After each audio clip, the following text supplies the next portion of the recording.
We'll get started. Any questions for James? Cody Davis. Hey James, the way you guys have been moving the ball lately, do you find it a little bit easier for you to get into your rhythm? Ball movement is always great. Uh, Obviously, Orlando was short a lot of players, but it's good signs when you can move the ball, get and create opportunities for the entire team. Jonathan Fagan. So early in the season, what is the value, if there is any, of sort of a measuring stick game against the NBA champions? Uh, it's always exciting to play against one of the best teams, not if the best team in this league. It's exciting. So we'll see. Just got to come out prepared and ready to play. Is that more so for you guys because that's the team you played in the playoffs most recently? I mean, it's always that. No matter if we played them last year or not. When the Lakers come in town, it's exciting. Thank you. Kaylee Griffin. James, the last few years, this team hasn't had a lot of depth. I know you're still missing Daniel House right now, but you were able to go 10 deep in the first half last night. How does that play to this team's strengths? Coach has trust in everyone on the roster to be able to come in and make an impact on the game. So, whoever he feels like is ready to go or fits that moment throughout the course of the game, he puts them in the game. Krista Saltis. Hello, James. I would like to ask you, what impressed you most about the team's effort last night? And also, do you feel that as a team, you are on the right way?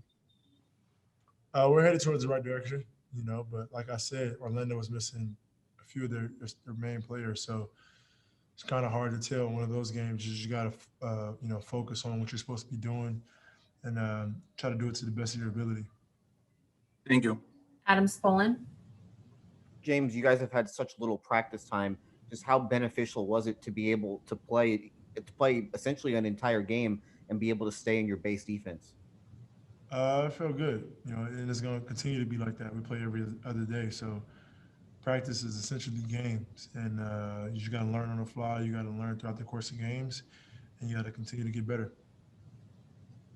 Jerome Solomon. James, is there a difference or is there an effect on the approach when you are going to have so many of these games this season where you play a team back-to-back or at least, in consecutive games?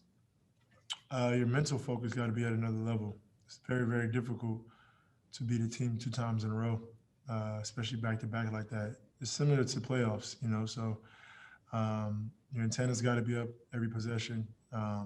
Things that might have worked in the first game probably won't be as effective as in the second game. So you got to just find counters. You got to find ways to still make an impact on games. Ferdinand Riviera. Hello, James from Puerto Rico. How impressed are you with the way Christian Wood is playing, and what his potential in your opinion? Potential is very, very high. He does a good job offensively. He creates a mismatch for his opponents. So as long as he continues to work and continues to, have a goal for his individual self and for the team, sky's the limit for him. And last question, Terrence Harris. Hey, James, how's it going?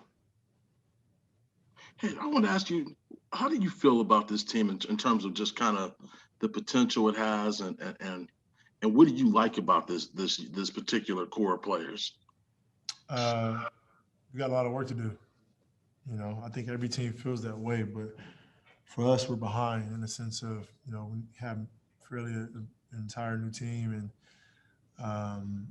we just haven't had an opportunity to work together, very, very often. So as long as we can continue to find chemistry, find pace on both ends of the floor, we got a chance to do something special. Thank you, James. We appreciate your time.